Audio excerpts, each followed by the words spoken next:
இவர்கள் சொல்வார்கள் இங்கே வந்து இஸ்லாமிய தீவிரவாதிகள் உருவாயிட்டாங்கன்னு. ஒரு நாளும் இந்த நாட்டில் இது போன்ற பண்டிகைகளில் எந்த கலவரமும் நடந்ததில்லை. ஆமா, பொங்கல், தீபாவளி, எந்த நான் அடிக்கடி சொல்லுவேன், முஸ்லிம் எல்லாம் இணைந்து நிற்கிறது. ஒரு கலவரம், ஒரு அசம்பாவிதம் கிடையாது. சந்தனக்கூடலையும் இந்துக்கள் கலந்துக்குவாங்க, நடந்துக்குவாங்க. ஆனா இவர்கள் திட்டமிட்டு நடத்துற விநாயகர் ஊர்வலத்தில் மட்டும் நடக்கும். இப்படி வளர்ந்தவன் நான். அப்போ இதுல எனக்கு ரொம்ப நெருக்கம் வந்து பொங்கல் பண்டிகையா வந்துருது. இப்போ எல்லா பண்டிகைகளை தவிர்த்தாலும் பொங்கலை என்னால் தவிர்க்கவே முடியாது. இப்பொழுதும் எங்கள் வீடுகளில் பொங்கலுக்கு அழகாக கடந்த பொங்கல்லாம் கூட எல்லாருமே கொண்டாடினோம்.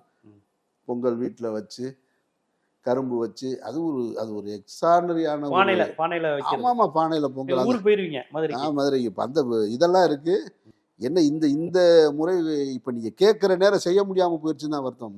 ஊருக்கு போகிறேன், பெங்களூர் போகிறேன் நான், அதனால் பண்ணலை. நம்ம என்ன செய்கிறோம்னா அடுத்த பொங்கலை நம்ம ஜீவா டுடேயோட நம்ம வீட்டில் கொண்டாடுறோம். முதல் முறையாக ஒரு இஸ்லாமிய வீட்டில் பொங்கல் எப்படி கொண்டாடுறாங்கன்னு நான் உங்களுக்கு காட்டுறேன். நான்